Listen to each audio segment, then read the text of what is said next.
UPI നിയമങ്ങളിൽ August 1 മുതൽ ഇനി അടിമുടി മാറ്റങ്ങൾ വരാൻ പോവുകയാണ്. അതായത് പേടിഎം, ഫോൺ പേ, ഗൂഗിൾ പേ, ഭീം ഉപഭോക്താക്കൾക്ക് ഇനി കുറച്ച് കാര്യങ്ങൾ ശ്രദ്ധിക്കേണ്ടതുണ്ട്. അതെന്തെല്ലാമാണ് എന്നാണ് ഇന്നത്തെ മണി മാജിക്കിൽ നാം വിശദീകരിക്കാൻ വേണ്ടി പോകുന്നത്. മണി മാജിക്കിലേക്ക് ഏവർക്കും സ്വാഗതം.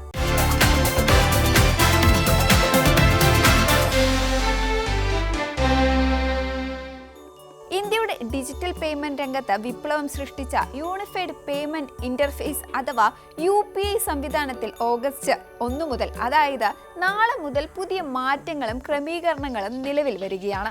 പേടിഎം, ഫോൺ പേ, ഗൂഗിൾ പേ, ഭീം ഉൾപ്പെടെയുള്ള UPI ആപ്പ് ഉപഭോക്താക്കളെ ബാധിക്കുന്ന ഈ മാറ്റങ്ങൾക്ക് പിന്നിൽ national payment corporation of India അഥവാ NPCI ആണ്. ദശലക്ഷക്കണക്കിന് ഉപഭോക്താക്കൾ ദിനംപ്രതി ഉപയോഗിക്കുന്ന UPI ഈ പ്ലാറ്റ്ഫോമിന്റെ കാര്യക്ഷമതയും സ്ഥിരതയും വർദ്ധിപ്പിക്കുക എന്ന ലക്ഷ്യത്തോടെയാണ് ഈ പുതിയ മാർഗനിർദ്ദേശങ്ങൾ ആവിഷ്കരിച്ചിരിക്കുന്നത്. പേടിഎം, ഫോൺ പേ, ഗൂഗിൾ പേ, ഭീം തുടങ്ങിയിട്ടുള്ള ആപ്ലിക്കേഷനുകൾ ഉപയോഗിക്കുന്നവരെയാണ് ഈ മാറ്റങ്ങൾ പ്രധാനമായിട്ടും ബാധിക്കുക. UPI ഇടപാടുകളുടെ എണ്ണം റെക്കോർഡ് വേഗത്തിൽ വർദ്ധിച്ചുകൊണ്ടിരിക്കുന്ന ഈ സാഹചര്യത്തിൽ സിസ്റ്റത്തിന് മേലുള്ള സമ്മർദ്ദം കുറയ്ക്കാനും പേയ്മെന്റ് തടസ്സങ്ങൾ ഒഴിവാക്കാനും മൊത്തത്തിലുള്ള സേവന നിലവാരം ഉയർത്താനും ഈ മാറ്റങ്ങൾ അത്യാവശ്യമാണ് എന്ന് NPCI വിലയിരുത്തുന്നുണ്ട്. ഓരോ ദിവസവും കോടിക്കണക്കിന് API അഥവാ ആപ്ലിക്കേഷൻ പ്രോഗ്രാമിംഗ് ഇന്റർഫേസ് അഭ്യർത്ഥനകളാണ് UPI നെറ്റ്വർക്കിൽ എത്തുന്നത്. അനാവശ്യമായോ അമിതമായോ ഉള്ള ഇത്തരം അഭ്യർത്ഥനകൾ സിസ്റ്റം ഡൗൺ ടൈമിലുള്ള സാധ്യത വർദ്ധിപ്പിക്കുമെന്നും അതുവഴി ഇടപാടുകൾ വൈകാനോ പരാജയപ്പെടാനോ ഇടയാകും എന്നും NPCI ചൂണ്ടിക്കാണിക്കുന്നുണ്ട്. ഈ പ്രശ്നങ്ങൾ പരിഹരിക്കുന്നതിനാണ് NPCI ഇപ്പോൾ ചില പ്രധാനപ്പെട്ടിട്ടുള്ള API ഉപഭോക്താക്കൾക്ക് പരിധി നിശ്ചയിച്ചിരിക്കുന്നത്.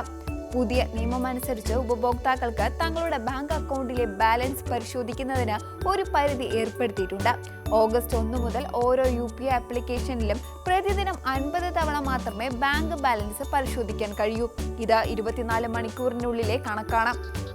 തിരക്കേറിയിട്ടുള്ള സമയങ്ങളിൽ UPI ആപ്ലിക്കേഷനുകൾ സെർവറിൽ ഉണ്ടാകുന്ന ഭാരം കുറയ്ക്കുക എന്നതാണ് ഈ പരിധി നിശ്ചയത്തിലൂടെ NPCI ലക്ഷ്യമിടുന്നത്. എന്നാൽ ഉപഭോക്താക്കൾക്ക് ബാലൻസ് അറിയാൻ ഒരു പുതിയ സൗകര്യവും ഏർപ്പെടുത്തിയിട്ടുണ്ട്. ഓരോ UPI ഇടപാടും വിജയകരമായി പൂർത്തിയാക്കിയ ശേഷം ബാങ്കുകൾ അവരുടെ അക്കൗണ്ടിൽ ലഭ്യമായിട്ടുള്ള ബാലൻസ് അറിയിപ്പ് സന്ദേശത്തിൽ ഉൾപ്പെടുത്തും. ഇത് ഇടപാടുകൾക്ക് ശേഷം പ്രത്യേകമായി ബാലൻസ് പരിശോധിക്കേണ്ടതിന്റെ ആവശ്യം ഇല്ലാതാക്കും. കൂടാതെ മൊബൈൽ നമ്പറുമായി ബന്ധിപ്പിച്ചിട്ടുള്ള ബാങ്ക് അക്കൗണ്ടുകളുടെ വിവരങ്ങൾ UPI ആപ്ലിക്കേഷനുകളിൽ പരിശോധിക്കുന്നതിനും നിയന്ത്രണം വന്നിട്ടുണ്ട്. ഓഗസ്റ്റ് 1 മുതൽ ഉപഭോക്താക്കൾക്ക് പ്രതിദിനം ഒരു ആപ്പിൽ 25 തവണ മാത്രമേ ഈ വിവരങ്ങൾ പരിശോധിക്കാൻ കഴിയുകയുള്ളൂ.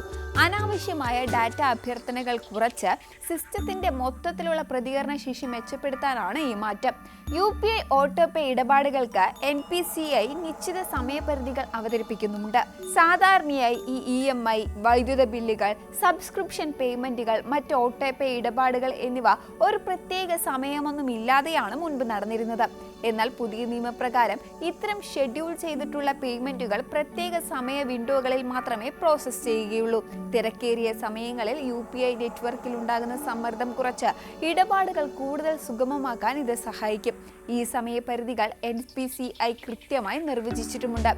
UPI ഇടപാടുകൾ ഏറ്റവും ഉയർന്ന നിരക്കിൽ നടക്കുന്ന സമയങ്ങളായി NPCI രാവിലെ 10 മുതൽ ഉച്ചയ്ക്ക് 1 മണി വരെയും വൈകുന്നേരം 5 മുതൽ രാത്രി 9:30 വരെയുമാണ് നിശ്ചയിച്ചിരിക്കുന്നത്. അതുകൊണ്ട് ഈ സമയങ്ങളിലല്ലാതെ രാവിലെ 10-ന് മുൻപോ ഉച്ചയ്ക്ക് 1-നും വൈകുന്നേരം 5-നും ഇടയിലോ രാത്രി 9:30-ന് ശേഷമോ മാത്രമേ ആവർത്തന പേയ്മെന്റുകൾ നടക്കുകയുള്ളൂ. ഒരു ഓട്ടോപേ മാൻഡേറ്റിന്, അതായത് ഒരു തവണ സെറ്റ് ചെയ്യുന്ന ഓട്ടോപേ പേയ്മെന്റിന് ഒരു പ്രാഥമിക ശ്രമവും 3 റീടേക്കുകളും മാത്രമേ അനുവദിക്കൂ. അതായത് മൊത്തം 4 ശ്രമങ്ങൾ. കൂടാതെ ഒരു പേയ്മെന്റ് പെൻഡിംഗ് ആയി കഴിഞ്ഞാൽ അതിന്റെ സ്റ്റാറ്റസ് പരിശോധിക്കുന്നതിലും നിയന്ത്രണങ്ങൾ വന്നിട്ടുണ്ട്. ഉപഭോക്താക്കൾക്ക് ഒരു പെൻഡിംഗ് ഇടപാടിന്റെ സ്റ്റാറ്റസ് 3 തവണ മാത്രമേ പരിശോധിക്കാൻ കഴിയൂ. ഓരോ ശ്രമത്തിനും ഇടയിൽ 90 സെക്കൻഡ് നിർബന്ധിത ഇടവേളകളും ഉണ്ടായിരിക്കണം. ഇത് വേഗത്തിലുള്ള തുടർച്ചയായ പരിശോധനകൾ ഒഴിവാക്കി സിസ്റ്റത്തിന് മേലുള്ള ഭാരം കുറയ്ക്കാൻ സഹായിക്കും. ഒരു UPI ഇടപാട് പരാജയപ്പെട്ടാൽ അതിന്റെ നിലവിലെ സ്റ്റാറ്റസ് പരിശോധിക്കുന്നതിനും നിയന്ത്രണങ്ങൾ വന്നിട്ടുണ്ട്. ഉപഭോക്താക്കൾക്ക് ഒരു പെൻഡിംഗ് ഇടപാടിന്റെ സ്റ്റാറ്റസ് പരമാവധി 3 തവണ മാത്രമേ പരിശോധിക്കാൻ കഴിയൂ. കൂടാതെ ഓരോ തവണയും സ്റ്റാറ്റസ് പരിശോധിക്കുന്നതിനിടയിൽ കുറഞ്ഞത് 90 സെക്കൻഡിന്റെ ഇടവേള ഉണ്ടായിരിക്കണം. തുടർച്ചയായതും വേഗത്തിലുള്ളതുമായ സ്റ്റാറ്റസ് അന്വേഷണങ്ങൾ സിസ്റ്റത്തിൽ അനാവശ്യമായിട്ടുള്ള ഭാരം വരുത്തുന്ന സാഹചര്യം ഒഴിവാക്കാനാണ് ഈ നിയന്ത്രണം ഉൾപ്പെടുത്തിയിട്ടുള്ളത്. ഈ പുതിയ നിയമങ്ങൾ UPI ഉപയോഗിക്കുന്ന എല്ലാ പ്ലാറ്റ്ഫോമുകളിലെയും ഉപഭോക്താക്കൾക്ക് ഒരുപോലെ ബാധകമാണ്. പേടിഎം, ഗൂഗിൾ പേ, ഫോൺ പേ, ഭീം തുടങ്ങിയിട്ടുള്ള ഏത് UPI പേയ്മെന്റ് ആപ്ലിക്കേഷനുകൾ ഉപയോഗിക്കുന്ന വ്യക്തികൾക്കും ഈ പരിധികൾ ബാധകമാകും. സിസ്റ്റത്തിന് മേൽ അമിതമായ അഭ്യർത്ഥനകൾ നൽകി ഭാരം വർദ്ധിപ്പിക്കുന്ന ഉപഭോക്താക്കളെ നിയന്ത്രിക്കാനാണ് ഈ നിയമങ്ങൾ പ്രധാനമായും ലക്ഷ്യമിടുന്നത്. ഈ മാറ്റങ്ങളിലൂടെ UPI ഇടപാടുകൾ കൂടുതൽ കാര്യക്ഷമവും വേഗതയേറിയതും വിശ്വസനീയമായതുമാണ് എന്ന് NPCI പ്രതീക്ഷിക്കുന്നുണ്ട്. ഈ മാറ്റങ്ങൾ നടപ്പിലാക്കാൻ എല്ലാ പേയ്മെന്റ് സർവീസ് പ്രൊവൈഡർമാർക്കും Paytm, PhonePe, Google Pay എന്നിവയ്ക്ക് 2025 ജൂലൈ 31 വരെ NPCI കർശനമായിട്ടുള്ള സമയപരിധി നിശ്ചയിച്ചിട്ടുണ്ട്. ഈ മാർഗനിർദ്ദേശങ്ങൾ പാലിക്കാത്ത പക്ഷം UPI, API ആക്സസ് തടയുക, പിഴ ചുമത്തുക, പുതിയ ഉപഭോക്താക്കളെ ചേർക്കുന്നത് താൽക്കാലികമായി നിർത്തുക, അല്ലെങ്കിൽ NPCI ഉചിതമെന്ന് കരുതുന്ന മറ്റ് നടപടികൾ സ്വീകരിക്കുക തുടങ്ങിയ കടുത്ത പ്രത്യാഘാതങ്ങൾ നേരിടേണ്ടി വരും. ഈ നിയമങ്ങൾ ചില പ്രവർത്തനപരമായിട്ടുള്ള നിയന്ത്രണങ്ങൾ കൊണ്ടുവരുന്നുണ്ട് എങ്കിലും UPI അനുവദിക്കുന്ന പ്രതിദിന ഇടപാട് പരിധികളെയോ പരമാവധി പേയ്മെന്റ് തുകയെയോ ഇവ ബാധിക്കുന്നില്ല എന്നത് ശ്രദ്ധേയമാണ്. ഈ പ്രവർത്തനപരമായ മാറ്റങ്ങൾ കൂടാതെ സുരക്ഷയ്ക്കും കൂടുതൽ പ്രാധാന്യം നൽകുന്നുണ്ട്. ഓരോ UPI പേയ്മെന്റിന് മുൻപും പണം സ്വീകരിക്കുന്നയാളുടെ രജിസ്റ്റർ ചെയ്ത പേര് നിർബന്ധമായി പ്രദർശിപ്പിക്കണം എന്ന നിയമം 2025 ജൂൺ മുതൽ നിലവിലുണ്ടായിരുന്നു എങ്കിലും അത് ഇപ്പോഴും ഊന്നി പറയുന്നുണ്ട്. ഭാവിയിലേക്ക് നോക്കുമ്പോൾ 2025 ഓഗസ്റ്റ് 31 മുതൽ പ്രീ സാങ്ഷൻഡ് ക്രെഡിറ്റ് ലൈനുകൾ UPIയുമായി സംയോജിപ്പിക്കാൻ ഒരുങ്ങുകയാണ്.